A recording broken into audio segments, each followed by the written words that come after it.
Did the conversations that you participate in, that you mentioned in high school with the adults, was that influential in what you're doing today?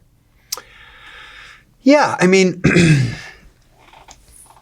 again, I dub it as practicing. And again, at the time, I might not have understood what I was learning to do, but adult conversations, to be a kid and gain interest. That was probably my first lesson at a younger age, when I was having follow-up questions, when adults were making eye contact, when I felt, wait, I didn't know much, but I understood,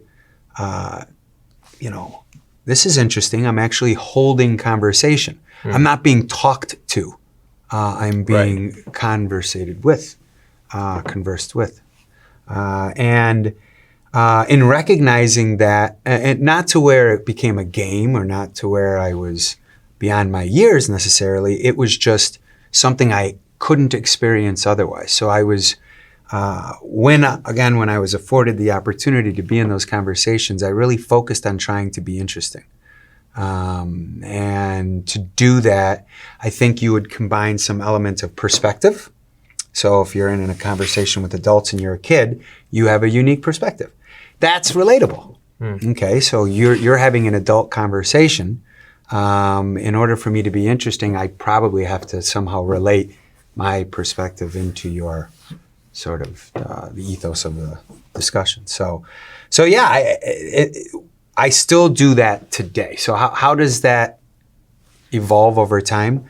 I think at that younger of an age, I'd be wearing as much as I could, my adult hat, although it was oversized.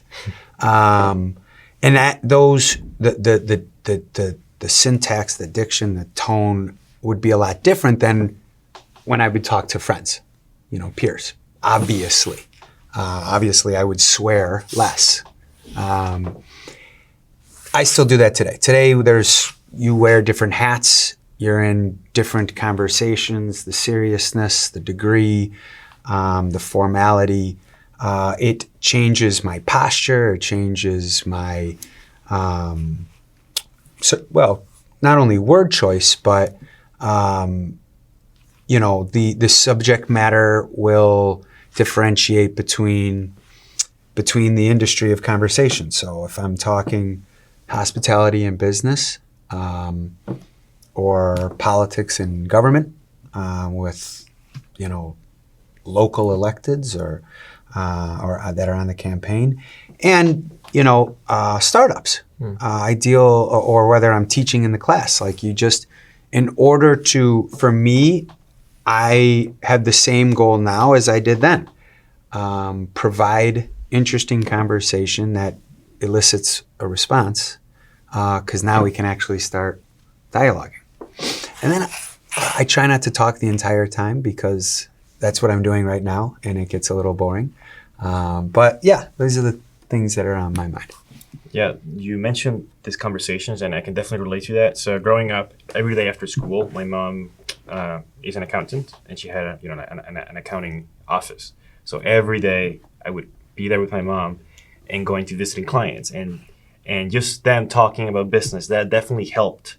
That helped me with the level of maturity, understanding business and understanding what everything is like. While perhaps other friends they were just at home doing homework, or they were just playing some video game or something. And you're right. I mean, even being that young person with these older people, so I became involved in the downtown advisory committee of Naperville. Yeah. And I was 15, 16. Everyone's there. It's they all own business. They're all 50, shout out 60. Naperville. Yeah. And then you're there, and they ask you what do you think? Oh, I think this, X, and that. But that forces you to add the perspective, but also having that interestingness that always proves to be useful no matter where you are. Sure. And isn't that conversation, I mean, here, the three of us are different backgrounds. So the conversation of business is a culture, right? I mean, it's that sort of, we're having a business conversation. Mm-hmm. And I imagine you didn't say we need a skateboard shop or a GameStop. because that's what they almost expect you to say, because you're into, and I'm only using that as an example, not as a plug to a meme stock because I own it or something, because I don't. But